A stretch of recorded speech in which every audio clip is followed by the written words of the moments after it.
ಪ್ರಪ್ರಥಮವಾಗಿ ಸಹಮತ ವೇದಿಕೆ ಯಾದಗಿರಿಯ ಎಲ್ಲ ಪ್ರಜ್ಞಾವಂತ ಮನಸ್ಸುಗಳಿಗೆ ಸಾಷ್ಟಾಂಗ ನಮಸ್ಕಾರಗಳನ್ನು ಹೇಳ್ತಾ, ವೇದಿಕೆಯ ಮೇಲೆ ಇರುವ ಎಲ್ಲ ಬಸವನ ವಚನದ ಅನುಯಾಯಿಗಳಾದಂತಹ ಎಲ್ಲ ಸ್ವಾಮೀಜಿಗಳಿಗೆ ನಮಸ್ಕರಿಸುತ್ತಾ, ಎಲ್ಲರ ಹೆಸರನ್ನು ಹೇಳಲು ಕಷ್ಟವಾಗಿದೆ. ಎಲ್ಲರ ಹೆಸರನ್ನು ನನ್ನ ಮನಸ್ಸಿನಲ್ಲಿಟ್ಕೊಂಡು ಮಾತನಾಡ್ತಾ, ಪ್ರೀತಿಯ ವಿದ್ಯಾರ್ಥಿಗಳೇ, ನೇರವಾಗಿ ವಿಷಯಕ್ಕೆ ಹೋಗ್ತೇನೆ. ಇವತ್ತು ಧರ್ಮದ ದಂಗಲ್ಗಿಂತ ವೈಚಾರಿಕತೆಯ ದಂಗಲ್ ಬೇಕಾಗಿದೆ. ಇವತ್ತು ಧರ್ಮ ಅನ್ನೋದು ಒಂದು ಮಾರುಕಟ್ಟೆಯ ಸರ್ಕಾಗಿದೆ ಮಕ್ಕಳೇ. ಇವತ್ತು ಯಾವ ರೀತಿ ಆಗಿದೆ ಧರ್ಮ ದೇವರು ಅಂದರೆ, ನಾನು ಬಡವನಯ್ಯ ಅಂತ 12ನೇ ಶತಮಾನದಲ್ಲಿ ಬಸವಣ್ಣನವರು ಮಾತನಾಡಿದರು. ನಾನೇನ ಮಾಡಲಯ್ಯ ಬಡವನಯ್ಯ. ಅವತ್ತಿನ 12ನೇ ಶತಮಾನದ ಕಾಲದಲ್ಲಿ ದೇವರು ಮತ್ತು ಧರ್ಮ ಉಳ್ಳವರ ಕೆಲವರ ಸೊತ್ತಾಗಿತ್ತು. ಇವತ್ತು ಅದೇ ಸಾಮಾಜಿಕ ಜಾಲತಾಣಗಳು ಬೆಳೆದಂತೆ, ವಿಜ್ಞಾನದ ಪರಿಕರಗಳು ಬೆಳೆದಂತೆ, ನಮ್ಮ ಕೈಗೆ ಬೆರಳ ತುದಿಗೆ ಸೈನ್ಸ್ ಟೆಕ್ನಾಲಜಿ ಬಂದು ನಿಂತಂತೆ ಇವತ್ತು ಧರ್ಮ ಮತ್ತು ದೇವರು ಬೀದಿಗೆ ಬಂದು ನಿಂತಿವೆ, ಬೆತ್ತಲೆಯಾಗುತ್ತಿದೆ. ಎಲ್ಲಿದೆ ನಿಜವಾದ ಧರ್ಮ? ಇವತ್ತು ನಿಜವಾದ ಧರ್ಮ ಅನ್ನೋದೇ ಬೀದಿಯಲ್ಲಿ ಬಿದ್ದು ಒದ್ದಾಡುತ್ತಿದೆ. ನೋಡಿಯೂ ನೋಡದ ರೀತಿಯಲ್ಲಿ ನಾವು ಮುಂದೆ ಸಾಗ್ತಾ ಇದ್ದೇವೆ. ಇದೇ ರೀತಿ ಮುಂದುವರೆದ್ರೆ ಇಡೀ ಒಡಿ ಕೊಲ್ಲು ಸಂಸ್ಕೃತಿ ಬರುತ್ತೆ. ಅದಾದಾಗ ಅಹಂಕಾರ ನಮ್ಮಲ್ಲಿ ಬಂದ್ಬಿಡುತ್ತೆ. ಅದು ಬರಬಾರ್ದು ನಂಗಿದ್ದೆ ನಾವೊಂದಿಷ್ಟು ವೈಚಾರಿಕತೆಯನ್ನು ಬೆಳೆಸ್ಕೊಳ್ಬೇಕಾಗಿದೆ, ವೈಜ್ಞಾನಿಕತೆಯನ್ನು ಬೆಳೆಸ್ಕೊಳ್ಬೇಕಾಗಿದೆ. ಅನ್ನೋದು ನಿಂತ ನೀರು ಸದಾ ಕಲುಷಿತ ಆಗ್ತಾ ಇರುತ್ತೆ.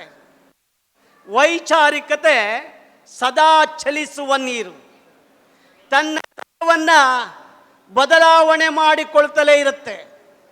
ಡಿಯರ್ ಸ್ಟೂಡೆಂಟ್ಸ್, ನಾವೇ ಕಂಡುಕೊಂಡಂತಹ ಈ ಸೈನ್ಸ್ ಅಂಡ್ ಟೆಕ್ನಾಲಜಿ ವಸ್ತುಗಳು ಸೆಕೆಂಡ್ಗೆ ಅಪ್ಡೇಟೆಡ್ ಆಗ್ತಾ ಇದೆ. ಸೆಕೆಂಡ್ಗೆ ಅಪ್ಡೇಟೆಡ್ ಆಗ್ತಾ ಇದೆ. ಆದರೆ ನಮ್ಮ ಮನಸ್ಸು ಸದಾ ಔಟ್ಡೇಟೆಡ್ ಆಗ್ತಾ ಇದೆ. ಯಾಕಂಗಾಗ್ತಾ ಇದೆ? ನಮ್ಮ ಮನಸ್ಸು ಎತ್ತ ಸಾಗ್ತಾ ಇದೆ. ಇದ್ರ ಬಗ್ಗೆ ನಾವೆಲ್ಲ ಚಿಂತನೆ ಮಾಡಬೇಕಾಗಿದೆ. ನಮ್ಮಲ್ಲಿ ಧರ್ಮ ಅನ್ನೋದು ಒಂದು ಜಾತಿಗೆ, ಒಂದು ಜನಾಂಗಕ್ಕೆ ಸೀಮಿತ ಆದರೆ, ವಿಜ್ಞಾನ ಮತ್ತು ವೈಚಾರಿಕತೆ ಅನ್ನೋದು ಸರ್ವ ಜನಾಂಗದ ತೋಟ ಆಗತ್ತೆ. ಹಾಗಾದಾಗ ಮಾತ್ರ ಬಸವಣ್ಣ ಅವತ್ತು ಹಾಕಿಕೊಟ್ಟಂತಹ ಆ ಬೂನಾದಿ ಇದೆಯಲ್ಲ, ನಮ್ಮಲ್ಲಿ ಮೈಗೂಡಿಸ್ಕೊಳ್ಬೇಕಾಗಿದೆ. ಇವತ್ತು ಯೋಚನೆ ಮಾಡಬೇಕಾಗಿದೆ. ಎಲ್ಲ ಸ್ವಾಮೀಜಿಗಳಿಂದ ಹಿಡಿದು, ಮಾಧ್ಯಮಗಳಿಂದ ಹಿಡಿದು ವಿದ್ಯಾರ್ಥಿಗಳಿಗೆ ನಾವು ಏನು ಕೊಡ್ತಾ ಇದ್ದೇವೆ ಅಂತ. 12ನೇ ಶತಮಾನದಲ್ಲಿ ಬಸವಣ್ಣ ಹೇಳಿದ್ರು, ಕಳಬೇಡ, ಕೊಲಬೇಡ, ಉಸಿಯ ನುಡಿಯಲು ಬೇಡ, ಮುನಿಯ ಬೇಡ, ತನ್ನ ಬಣ್ಣಿಸಬೇಡ. ತುಂಬ ಚೆನ್ನಾಗಿ ರಾಗವಾಗಿ ಹಾಡ್ತೇವೆ. ಆದರೆ ಅದನ್ನು ನಾವು ಮೈಗೂಡಿಸ್ಕೊಂಡಿದ್ದೀವ? ಕಳಬೇಡ ಅಂತಕ್ಕಂಥ ಒಂದೇ ಮಾತನ್ನ ನಾವು ಮೈಗೂಡಿಸ್ಕೊಂಡೆ. ಇವತ್ತು IPC ಸೆಕ್ಷನ್ಗಳು ಬರ್ತಿರ್ಲಿಲ್ಲ, ಪೊಲೀಸ್ ಬರ್ತಿರ್ಲಿಲ್ಲ, ಭಾರತೀಯ ನೀತಿ ಸಂಹಿತೆ ಬರ್ತಿರ್ಲಿಲ್ಲ. ಇದನ್ನು ನಾವು ಯೋಚನೆ ಮಾಡಬೇಕಾಗಿದೆ. ತನ್ನ ಬಣ್ಣಿಸಬೇಡ, ಇದಿರ ಅಳಿಯಲು ಬೇಡ ಅಂತ ಅನ್ಕೊಂಡಿದ್ದಿದ್ರೆ ಅಟ್ರಾಸಿಟಿ ಕೇಸ್ಗಳು ಬರ್ತಿರ್ಲಿಲ್ಲ. ನಾವೇನು ಎತ್ತ ಸಾಗ್ತಾ ಇದ್ದೇವೆ? ನಮ್ಮಲ್ಲಿ ವೈಚಾರಿಕತೆಯ ದಂಗಲ್ ನಮ್ಮ ವಿದ್ಯಾರ್ಥಿಗಳಲ್ಲಿ ಮೂಡಬೇಕಾಗಿದೆ. ಮೂಡಲಿಲ್ಲ ಅಂದರೆ ನಾವೆತ್ತಲೋ ಸಾಕ್ತೇವೆ. ಇವತ್ತು ಶಿಕ್ಷಣದ ವ್ಯವಸ್ಥೆಯಲ್ಲೂ ಕೂಡ ವೈಚಾರಿಕತೆ ಒಂದು ಪಠ್ಯ ಆಗಬೇಕಾಗಿದೆ. ಇಲ್ಲಾಂದರೆ ನಮ್ಮ ವ್ಯವಸ್ಥೆ ಎತ್ತು ಹೋಗ್ತಾ ಇದೆ. ಇವತ್ತೇನಾಗಿದೆ, ನಮ್ಮ ಮಕ್ಕಳ ಕೈಗೆ 5 ಸಿಗಳನ್ನು ಕೊಟ್ಟಿದ್ದೀವಿ ನಾವು ನಿಮಗೆ. 1 C cellphone, C chatting, C cable, C cinema, C cricket. ಇವೆಲ್ಲವೂ ನಮ್ಮನ್ನು ಲೋನ್ಲಿನೆಸ್ಸಿಗೆ ತೆಗೆದುಕೊಂಡು ಹೋಗ್ತಾ ಇದ್ದಾವೆ.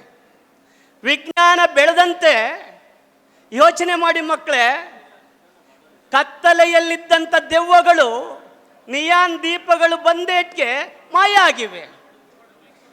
ಆದರೆ ಸಾಮಾಜಿಕ ಜಾಲತಾಣ ಬಂದ ಮೇಲೆ ಪ್ರತಿ ಕೇರಿಗೆ ಬೀದಿಗೊಬ್ಬ ಢಾನ್ಗಳಂತೆ ಸ್ವಾಮೀಜಿಗಳು ಉಟ್ಕೋತಾ ಇದ್ದಾರೆ. ಎಂಥ ಪರಿಸ್ಥಿತಿಯಾಗಿದೆ. ನಿನ್ನೆ ಇಷ್ಟೊತ್ನಾಗ ಪಡ್ಡೆ ಹುಡುಗರಂತೆ ಆಡ್ತಿದ್ದಂಥ ಹುಡುಗರುಗಳು ಇವತ್ತು ಸಾಮಾಜಿಕ ಜಾಲತಾಣದಲ್ಲಿ ಗುರೂಜಿಗಳ ಪಟ್ಟ ಕಟ್ಟಿಕೊಳ್ತಾ ಇದ್ದಾರೆ. ಬೇಕಾ ಇಂಥ ಪರಿಸ್ಥಿತಿ?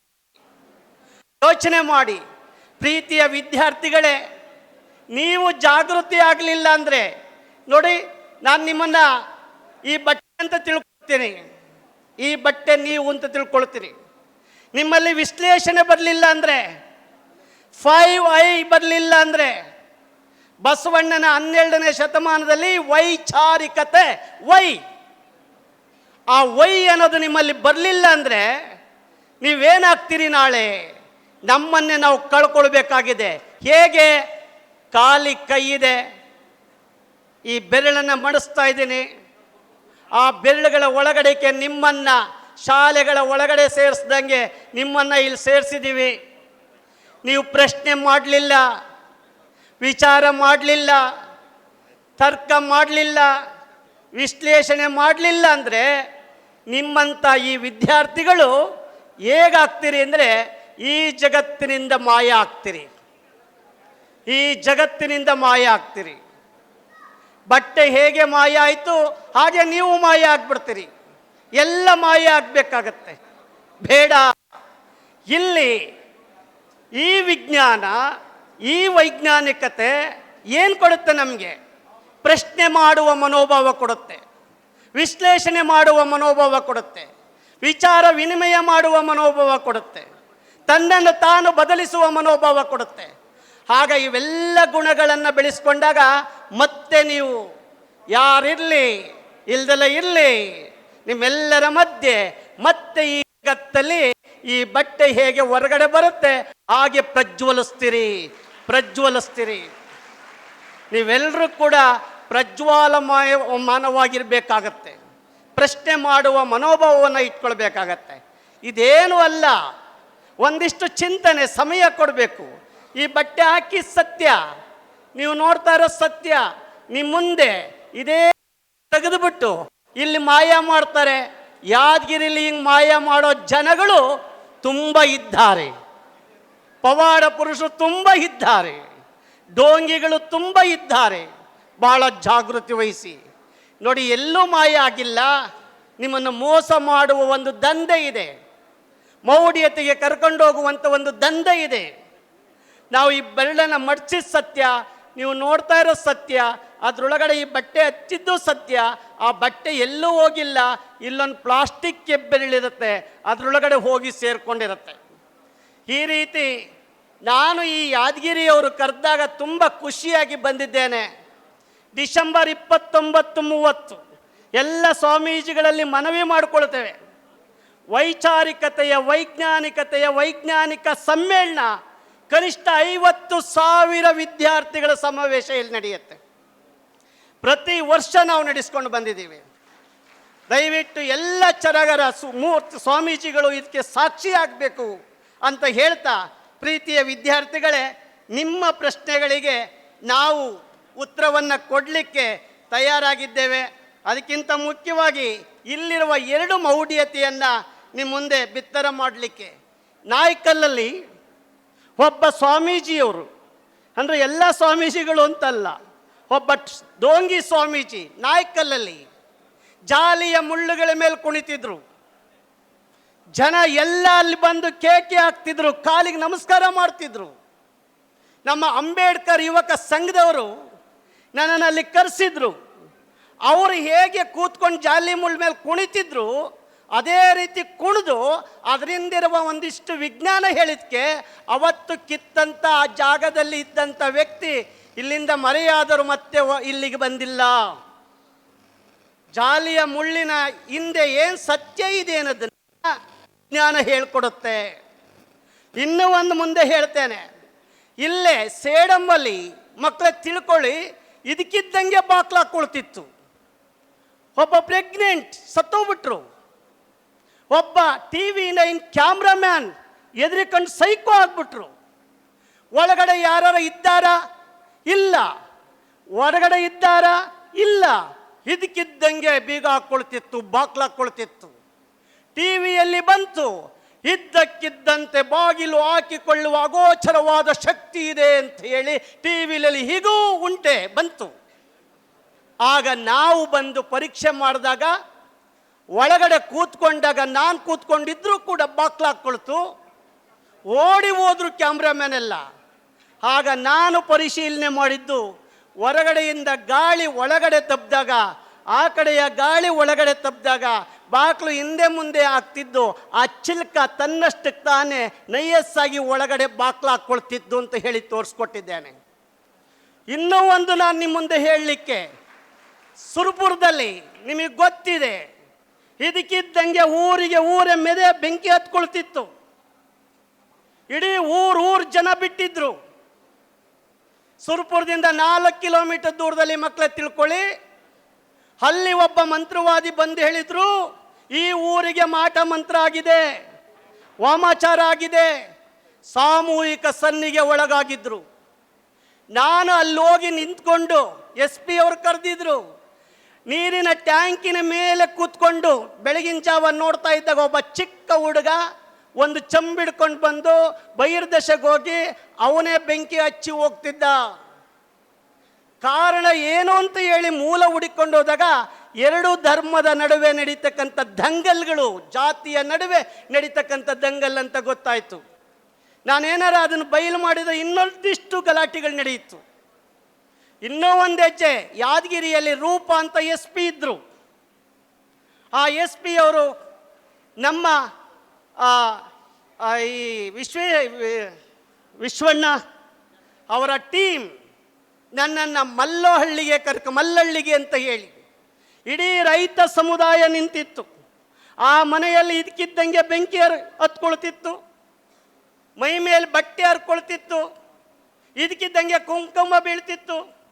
ಇಡೀ ರೈತ ಸಮುದಾಯ ಕಾಯ್ತಾ ಇದ್ರು ಹೇಗೆ ಬಗೆಹರಿಸ್ತಾರೆ ಅಂತ. ಇಡೀ ಮಾಧ್ಯಮದಲ್ಲಿ ಬಂತು, ಇದು ಬಾನಾಮತೆ, ವಾಮಾಚಾರ. 2 ದಿನಗಳ ಕಾಲ ನಾವು ಅಲ್ಲಿದ್ದು ಪರೀಕ್ಷೆ ಮಾಡಿದ್ವಿ. ಮಗು ಆಗದಲೇ ಇರುವ ಒಬ್ಬ ಬಂಜೆ ಅದಕ್ಕೆಲ್ಲ ಕಾರಣ ಆಗಿದ್ರು ಅನ್ನೋದನ್ನು ವಿವರಣಾತ್ಮಕವಾಗಿ ಪರೀಕ್ಷಾತ್ಮಕವಾಗಿ ವಿವರಿಸಿದ್ವಿ. ಇವತ್ತು ನೆಮ್ಮದಿಯಾಗಿದೆ. ಇನ್ನೂ ಇದೇ ಊರಲ್ಲಿ ಕೇಸ್ ಆಗಿದೆ. ವಾಮಾಚಾರ ಮಾಡ್ತಾರೆ ಅಂತ ಹೇಳಿ ಒಬ್ಬ ವ್ಯಕ್ತಿಯನ್ನ ಕಂಬಕ್ಕೆ ಕಟ್ಟಿ ಹಲ್ಲುಗಳು ಕಿತ್ತಿದ್ದಾರೆ. ಇಡೀ ಊರಿನ ಜನ ಕೇಸ್ ಆಯಿತು. ಇನ್ನು ಆ ಕುಟುಂಬದವರಿಗೆ ಆಸ್ಪತ್ರೆಗೆ 2 ಹಲ್ಲುಗಳು ಕಿತ್ತರು, ವಾಮಾಚಾರ ಮಾಡಿದ್ದಾರೆ ಅಂತ. ನಾನು ಹೇಳಿದೆ ಅದು ವಾಮಾಚಾರ ಮಾಡೋಕ್ಕಾಗಲ್ಲ ಅಂತ ಹೇಳಿ ಆ ಊರಿನ ಜನರಿಗೆ ಮನವರಿಕೆ ಮಾಡಿ, ಇಲ್ಲಿನ SP ಜೊತೆ ಮಾತಾಡಿ, ಆರೋಗ್ಯಾಧಿಕಾರಿಗಳ ಜೊತೆ ಮಾತಾಡಿ ಆ ಊರಿನ ಮನಸ್ಸುಗಳನ್ನು ಒಂದು ಮಾಡಿದ್ದೇವೆ. ಇಲ್ಲಿ ಎಷ್ಟು ಜನ ಬಸವ ಧರ್ಮವನ್ನು ಪ್ರಚಾರ ಮಾಡುವ ಮನಸ್ಸುಗಳಿದೆಯೋ ಅಷ್ಟೇ ವಿರುದ್ಧ ದಿಕ್ಕಿನಲ್ಲಿ ಮೌಢ್ಯತೆಯನ್ನು ಬಿತ್ತುವ ಮಂದಿಯೂ ಕೂಡ ಇಲ್ಲಿ ಇದ್ದಾರೆ. ಅದಕ್ಕೆ ಬದಲಾವಣೆ ಮಾಡಬೇಕಾಗಿರೋದು ನಮ್ಮೆಲ್ಲರ ಕರ್ತವ್ಯ. ಇನ್ನೊಂದು ಹೇಳಿ, ಎಂಥ ಸ್ಥಿತಿಗೆ ಬಂದಿದ್ದೀವಿ ಯಾದಗಿರಿ ಜಿಲ್ಲೆ. ಇಷ್ಟು ಶಿಕ್ಷಣ ಇದೆ, ಇಷ್ಟು ದುಡ್ಡು ಖರ್ಚು ಮಾಡ್ತಾ ಇದ್ದೀವಿ, ಇಷ್ಟು ಟೆಕ್ನಾಲಜಿ ಇದೆ. ಆದರೆ ಒಂದು ಚಿಕ್ಕ ಮಗು ಶೌಚಾಲಯದಲ್ಲಿ ಹೆರಿಗೆ ಮಾಡ್ಕೊಳ್ತಲೆ ಅಂದರೆ ನಮ್ಮ ಮನಸ್ಥಿತಿ ಎತ್ತ ಇದೆ. ದೇಹದ ಮಡಿವಂತಿಕೆಗಿಂತ ಮನಸ್ಸಿನ ಮಡಿವಂತಿಕೆಯ ಕಡೆ ನಾವು ಮನಸ್ಸು ಕೊಡಬೇಕಾಗಿದೆ.